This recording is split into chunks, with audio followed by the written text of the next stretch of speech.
Hello friends, welcome to Bismi சமையல். இன்னைக்கு வீடியோவில் எல்லாருக்கும் தேவைப்படுற மாதிரியான ரொம்பவே யூஸ்ஃபுல்லான கிச்சன் டிப்ஸ் மற்றும் வீட்டு குறிப்புகள் தான் பார்க்க போகிறோம். வீடியோக்குள்ளே போகிறதுக்கு முன்னாடி நம்ம சேனலை புதுசாக பார்க்குறவங்க மறக்காமல் சப்ஸ்கிரைப் பண்ணிக்கோங்க. இப்போ நம்ம ஃபர்ஸ்ட் டிப் என்னங்கிறத பார்க்கலாம். இன்னைக்கு நான் கண்ணாடி வளையல் தான் எடுத்திருக்கேன். இந்த மாதிரி நல்ல கலராக கண்ணாடி வளையல் போடுறது எல்லாருக்குமே ரொம்ப ரொம்ப பிடிக்கும். ஆனால் இதில் இருக்கக்கூடிய பிரச்சனை என்னென்னா, இந்த வளையல் டக்குன்னு உடஞ்சி போயிடும். நம்ம தெரியாமல் எங்கேயாவது இடித்தாலோ இல்லை இதை போட்டுகிட்டே தூங்கும்போது நம்ம பிறண்டு படுக்கும் போதெல்லாம் இது உடஞ்சிரும். அது மட்டும் இல்லாமல் இந்த வளையலில் இருக்கிற ஜிகுனா கோல்டன் கிளீட் எல்லாமே நம்ம கையிலையும் ஒட்டிக்கும். ஸோ அதனாலவே கைகள்லாம் ரொம்ப அரிக்க ஆரம்பிக்கும். ஸோ இந்த டிப்பில் இந்த கண்ணாடி வளையல் ரொம்ப நாளைக்கு உடஞ்சி போகாமல் இருக்கிறதுக்கும் இதில் இருக்கக்கூடிய ஜிகுனா உதிராமல் இருக்கிறதுக்கும் என்ன பண்ணணுங்கிறத பார்க்கலாம். இந்த பவுலில் நான் தண்ணி சூடு பண்ணியிருக்கேன். தண்ணி நல்ல சூடாகி கொதிக்க ஆரம்பிக்கும் போது நீங்கள் ஸ்டவ் ஆஃப் பண்ணிக்கோங்க. ஸ்டவ் ஆஃப் பண்ணிவிட்டு நம்ம வச்சுருக்கக்கூடிய வலையில் இந்த தண்ணியில் மெதுவாக உள்ளே போட்டுடலாம். இது ஒரு 10லேருந்து 15 நிமிஷத்துக்கு இந்த தண்ணியிலேயே இருக்கட்டும். சுடு தண்ணியில் போடுறதுனால வளையல் உடஞ்சிருமோன்னெல்லாம் நீங்கள் யோசிக்கவே வேண்டாம். கண்டிப்பாக உடையாது. நான் காட்டும்போதே உங்களுக்கு தெரிஞ்சிருக்குன்னு நினைக்கிறேன். இந்த சுடு தண்ணியில் போடுறதுனால வளையலோட ஜாயிண்ட் பார்த்திங்கன்னா உங்களுக்கு நல்ல டைட்டன் ஆகும். சீக்கிரமாக உங்களுக்கு உடையாமல் இருக்கும். 15 நிமிஷத்துக்கு அப்புறமா இதை நீங்கள் தண்ணியிலேருந்து எடுத்து எப்பயும் போல் யூஸ் பண்ணிக்கலாம். இதில் இருக்கக்கூடிய ஜிகுனாவோ கிளீட்டோ உங்களுக்கு உதிராது, கையிலையும் ஒட்டாது, ரொம்பவே கம்ஃபர்டபுளாக இருக்கும். இந்த வளையலும் சீக்கிரமாக உடையாமல் ரொம்ப நாளைக்கு வரும். இந்த டிப் சூப்பராக ஒர்க் அவுட் ஆகும். நீங்கள் கண்டிப்பாக ட்ரை பண்ணி பாருங்கள். இந்த டிப் உங்களுக்கு யூஸ்ஃபுல்லாக இருந்துச்சுன்னா வீடியோக்கு ஒரு லைக் கொடுங்க. இப்போ நம்ம அடுத்த டிப் என்னங்கிறத பார்க்கலாம். இங்கே நான் எலக்ட்ரிக் ரைஸ் குக்கர் தான் எடுத்திருக்கேன். இப்போ நான் சொல்ல போகிற டிப் இந்த எலக்ட்ரிக் குக்கருக்கு மட்டும் இல்லை, மிக்ஸி, கெட்டில், அவன் இந்த மாதிரி எல்லா பொருட்களுக்குமே நீங்கள் யூஸ் பண்ணிக்கலாம். இதை பார்க்கும்போதே உங்களுக்கு தெரிஞ்சிருக்கும் எவ்வளோ அழுக்காக என்ன பிசுக்காக இருக்குன்னு. ஸோ இதை க்ளீன் பண்ணுறதுக்கு நம்ம எந்த விதமான க்ளீனரோ ஜெல்லோ வாங்க வேண்டிய அவசியம் கிடையாது. கீழே தூக்கி போடக்கூடிய ஒரே ஒரு பொருள் இருந்தால் போதும், சூப்பராக பளிச்சுன்னு க்ளீன் பண்ணிடலாம். இதுக்கு நம்ம யூஸ் பண்ண போகிறது பார்த்திங்கன்னா லெமனோட தோல் தான். லெமன் ஜூஸ் பிழிஞ்சு முடிச்சதுக்கப்புறமா அந்த தோல் எல்லாத்தையும் ஒரு டப்பாவில் போட்டு நான் ஃப்ரீசரில் ஸ்டோர் பண்ணி வச்சுருந்தேன். அதுதான் இது. இதிலிருந்து 2-3 தோல் எடுத்து இந்த கப்பில் நான் வெதுவெதுப்பான தண்ணி வச்சுருக்கேன். இதில் போட்டுட்டோன்னா ஒரு 2 நிமிஷத்தில் இந்த தோல் எல்லாமே நமக்கு ரூம் டெம்பரேச்சருக்கு வந்துடும். இப்போது இந்த தோலை வச்சு நம்ம இது ஃபுல்லாகவே நல்லா தேய்ச்சி விட்டுறலாம். எந்த இடத்துலலாம் உங்களுக்கு எண்ணெய் பிசுக்கு கரையெல்லாம் இருக்கும் அந்த இடத்துல கொஞ்சம் அழுத்தம் கொடுத்து நல்லா தேய்ச்சிருங்க. லெமன் வச்சு தேய்க்கும் போது அழுக்கு கரை எல்லாமே ரொம்ப ஈஸியாகவே கலண்டு வரும். இந்த மாதிரி நல்லா தேய்ச்சி விட்டுட்டு அடுத்து ஒரு க்ளீனான துணி வச்சு ஃபுல்லாக தொடச்சி எடுத்துட்டிங்கனாலே போதும். இது உங்களுக்கு பளிச்சுன்னு வந்துடும். முன்னாடி இருந்ததுக்கும் இப்போ இருக்கிறதுக்கும் நல்லாவே டிஃப்ரென்ஸ் தெரியும்னு நினைக்கிறேன். ஸோ நீங்களும் இதே மாதிரி ட்ரை பண்ணி பாருங்கள். இது உங்களுக்கு யூஸ்ஃபுல்லாக இருந்ததுன்னா மறக்காமல் எனக்கு கமெண்ட்டில் சொல்லுங்கள். இப்போ நம்ம அடுத்த டிப் என்னங்கிறத பார்க்கலாம். எல்லார் வீட்லேயுமே இந்த மாதிரி கிளாஸ் பாட்டில் இருக்கும். நம்ம வீட்டில் காஃபி பவுடர், ஜாம் எல்லாம் வாங்கிட்டு அது முடிஞ்சதுக்கப்புறமா இதை நம்ம அப்படியே கீழே தூக்கி போடாமல் வேறு ஏதாவது பொருள் போட்டு வச்சு யூஸ் பண்ணுவோம் இல்லையா?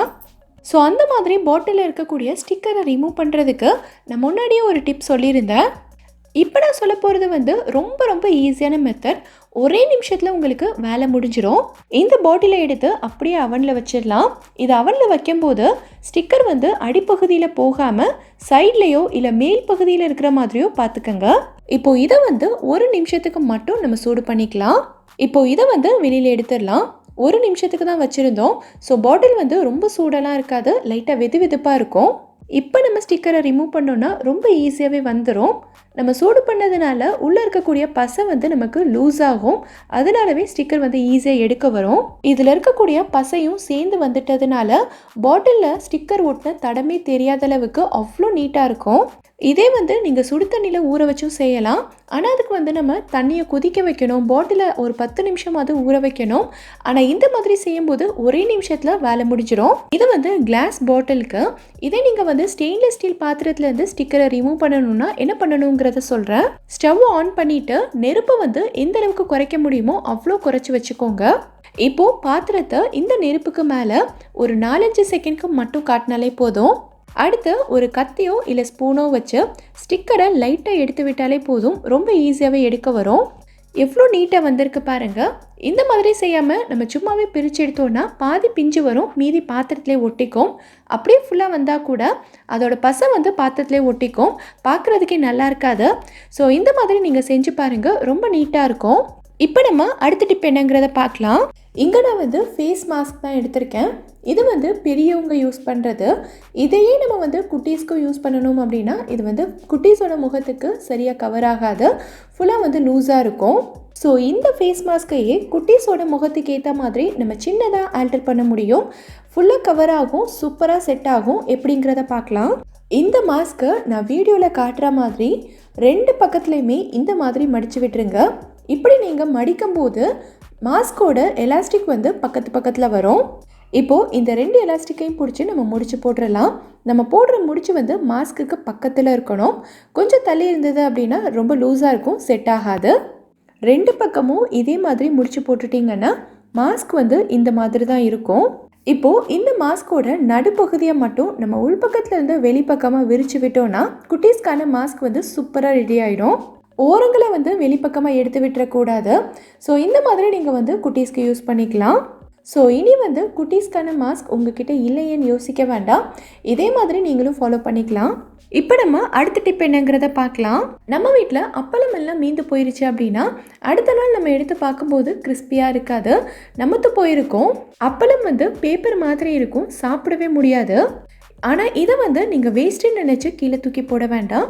இந்த நமத்து போன அப்பளத்தை கூட நம்ம இப்போ வறுத்தெடுத்த மாதிரி நல்லா ஃப்ரெஷ்ஷாக கிறிஸ்பியாக மாற்ற முடியும். எப்படிங்கிறத பார்க்கலாம். இங்கே நான் வந்து ஸ்டவ்வில் ஒரு பேன் வச்சு சூடு பண்ணியிருக்கேன். ஸ்டவ்வோட நெருப்பு வந்து எந்த அளவுக்கு குறைக்க முடியுமோ அவ்வளோ குறைச்சி வச்சுக்கோங்க.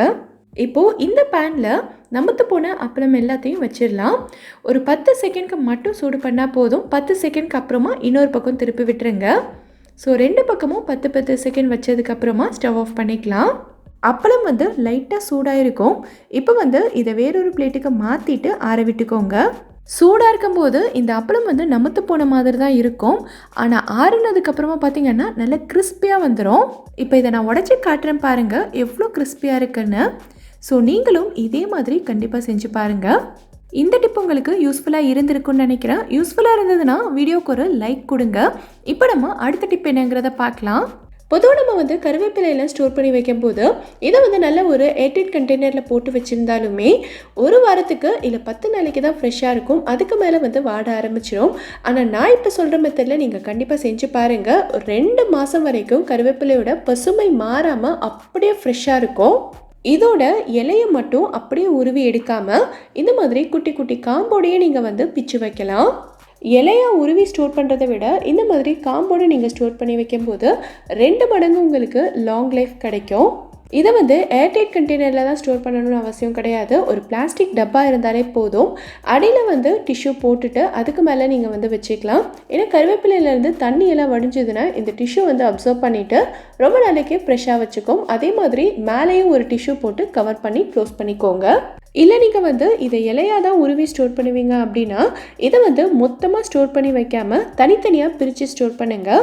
அதுக்காக நான் தனித்தனி டப்பாவாக ஸ்டோர் பண்ணணும்னு சொல்ல வரல. இடையில வந்து இந்த மாதிரி டிஷ்யூ போட்டு நீங்கள் வந்து கொஞ்சம் கொஞ்சமாக ஸ்டோர் பண்ணி வச்சுக்கலாம். மேலே இருக்கிறத முடிஞ்சதுக்கப்புறமா நம்ம கீழே இருக்கிறத யூஸ் பண்ணிக்கலாம்.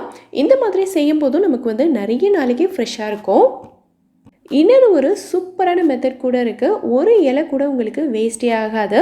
நீங்கள் வந்து வெளிநாட்டில் இருக்கீங்க, உங்களுக்கு கருவேப்பிலை எல்லாம் அவ்வளோ ஈஸியாக கிடைக்காது, இந்தியன் ஸ்டோர் போய் தான் வாங்கணும்னு நினைக்கிறவங்க இப்போ நான் சொல்கிற மாதிரி செஞ்சுக்கோங்க.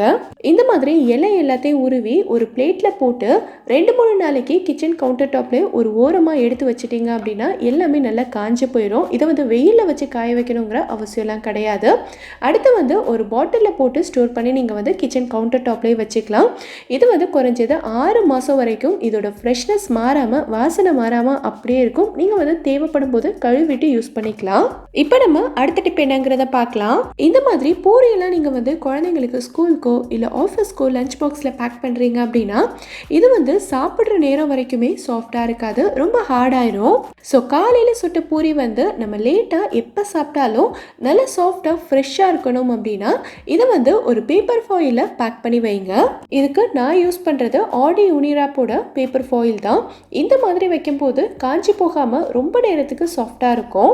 அது மட்டும் இல்லாமல் இது ரீயூசபிள்ன்றதுனால இந்த ஒரே பேப்பர் ஃபாயிலை நம்ம மறுபடியும் யூஸ் பண்ணிக்கலாம். இந்த டிப் வந்து நம்ம வீடியோவோட கமெண்ட்ல ஒரு சிஸ்டர் கேட்டிருந்தாங்க. காஃபி தூள் வந்து ரொம்ப கெட்டியாயிடுச்சுன்னா அதை நம்ம வேஸ்ட் பண்ணாமல் எப்படி யூஸ் பண்ணுறதுன்னு சொல்லுங்கக்கான்னு. நிறைய வீடுகளில் பார்த்தீங்கன்னா காஃபி தூள் வந்து ரொம்ப சீக்கிரமாக இந்த மாதிரி கெட்டியாயிரும். இந்த மாதிரி கெட்டியான காஃபி தூளை வந்து நம்ம வேஸ்ட் பண்ணுறதுக்கும் மனசு வராது. ஸோ என்ன பண்ணலான்னா, இந்த கெட்டியான காஃபி தூளில் நம்ம வந்து நல்லா கொதிக்கிற தண்ணியை கொஞ்சமாக சேர்த்துக்கலாம். தண்ணி வந்து ரொம்ப கொஞ்சமாக சேர்த்துக்கங்க. இந்த காஃபி தூள் வந்து கரையிற அளவுக்கு சேர்த்திங்கன்னா போதும், ரொம்ப சேர்க்க வேண்டாம். கொஞ்ச நேரம் இது வந்து அப்படியே இருக்கட்டும். நம்ம வந்து நல்ல சூடான தண்ணி சேர்த்துருக்கிறதுனால இந்த காஃபி தூள் வந்து நல்லா கரைஞ்சி வரும். கொஞ்ச நேரத்திலேயே இந்த மாதிரி நல்லா கரைஞ்சிடும். இதை வந்து எப்படி யூஸ் பண்ணிக்கிறதுன்னு நம்ம பார்க்கலாம். ஒரு கிளாஸில் உங்களுக்கு தேவையான அளவுக்கு நம்ம கரைச்சி வச்சுருக்க காஃபி டிகாஷனை சேர்த்துக்கலாம். கூடவே கொஞ்சமாக சுகர், அப்புறம் நல்ல சூடான பால் சேர்த்து நல்லா கலந்துட்டிங்கன்னா ஒரு சூப்பரான காஃபி வந்து ரெடி ஆயிரும். இனிமேல் உங்கள் வீட்டில் காஃபி தூள் வந்து கெட்டி ஆகிடுச்சுன்னா அது வேஸ்ட் ஆகிடுச்சுன்னு நினச்சி தூக்கி போட்டுறாதீங்க.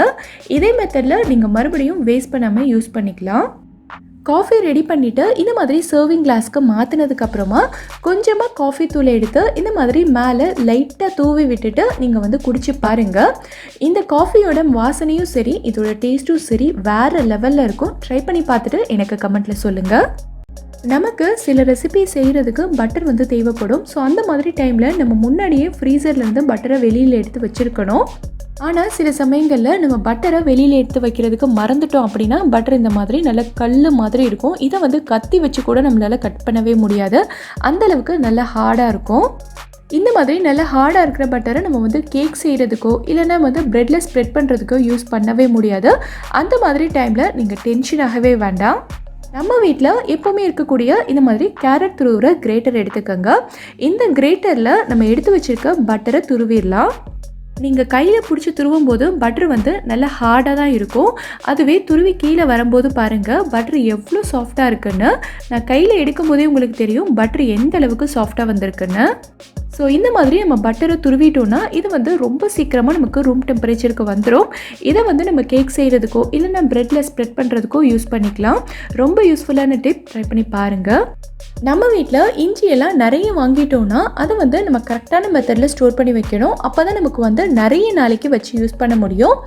கடையிலேருந்து இஞ்சி வாங்கிட்டு வந்த உடனேவே நம்ம அப்படியே எடுத்து ஃப்ரிட்ஜில் வச்சுட்டோன்னா அது வந்து நமக்கு ரொம்ப நாளைக்கு வராது. கண்டிப்பாக அதில் ஒரு பாதி இஞ்சியாவது அப்படியே வேஸ்ட் ஆகிடும். ஸோ இந்த மாதிரி இஞ்சி வந்து நமக்கு கொஞ்சம் கூட வேஸ்ட் ஆகாமல் குறைஞ்சது ஒரு 3 மாதத்துக்காவது இதை வந்து அப்படியே ஃப்ரெஷ்ஷாக இருக்கிற மாதிரி எப்படி ஸ்டோர் பண்ணுறதை நம்ம பார்க்கலாம். இஞ்சி வந்து கடையிலேருந்து வாங்கிட்டு வந்த உடனேவே அப்படியே வச்சிடாதீங்க.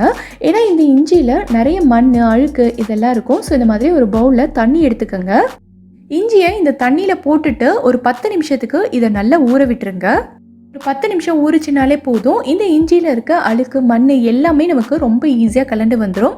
இந்த மாதிரி ஒரு டூத் ப்ரஷ் வச்சு இந்த இடுக்குகளில் இருக்க மண் எல்லாத்தையும் நம்ம வந்து ரிமூவ் பண்ணிக்கலாம். இந்த இடுக்கில் இருக்கிற மண்ணெல்லாம் எடுக்கிறதுக்கு நமக்கு கொஞ்சம் கஷ்டமாக இருக்கும். ஸோ இந்த மாதிரி ஒரு ப்ரஷ்ஷை வச்சு தேய்ச்சோன்னா ஈஸியாக வந்துடும். இந்த மாதிரி நல்லா இஞ்சியை கழுவிட்டதுக்கப்புறமா இந்த மாதிரி ஒரு காஞ்ச துணியில் வச்சு ஃபுல்லாக தொடச்சி விட்டுறலாம். இந்த இஞ்சியில் ஈரம் கொஞ்சம் கூட இருக்கவே கூடாது. இந்த மாதிரி ஒரு துணியால் நல்லா தொடச்சி எடுத்ததுக்கப்புறமா ஃபேனுக்கு அடியில் வச்சு 1 மணி நேரத்துக்கு நல்லா காய விட்டுருங்க. 1 மணி நேரம் விட்டிங்கனாலே போதும். இந்த இஞ்சி வந்து நம்ம ஏற்கனவே தொடச்சி எடுத்துருக்கிறதுனால ரொம்ப சீக்கிரமாக காஞ்சிரும். இப்போது இஞ்சியில் இந்த மாதிரி கருப்பு கருப்பாக இருக்கிறது எல்லாத்தையும் நம்ம வந்து கட் பண்ணி எடுத்துடலாம். இஞ்சி வந்து நம்ம இப்படியே வச்சு ஸ்டோர் பண்ணிட்டோன்னா நமக்கு ரொம்ப நாளைக்கு வராது. இந்த பகுதியெல்லாம் ஒரு மாதிரி அழுகுன மாதிரி ஆயிரும். ஸோ இது எல்லாத்தையும் நம்ம வந்து கட் பண்ணி எடுத்துடலாம். இப்போது கட் பண்ண இஞ்சி எல்லாத்தையும் இந்த மாதிரி நல்ல ஒரு ஏர்டைட்டான டப்பாவில் வச்சுக்கோங்க. உங்ககிட்ட ஜிப்லாக் கவர் இருந்ததுன்னா நீங்கள் அதில் கூட வச்சுக்கலாம். இப்போது இதை இந்த மாதிரி நல்ல டைட்டாக க்ளோஸ் பண்ணிவிட்டு நீங்கள் வந்து ஃப்ரீசரில் வச்சிடலாம்.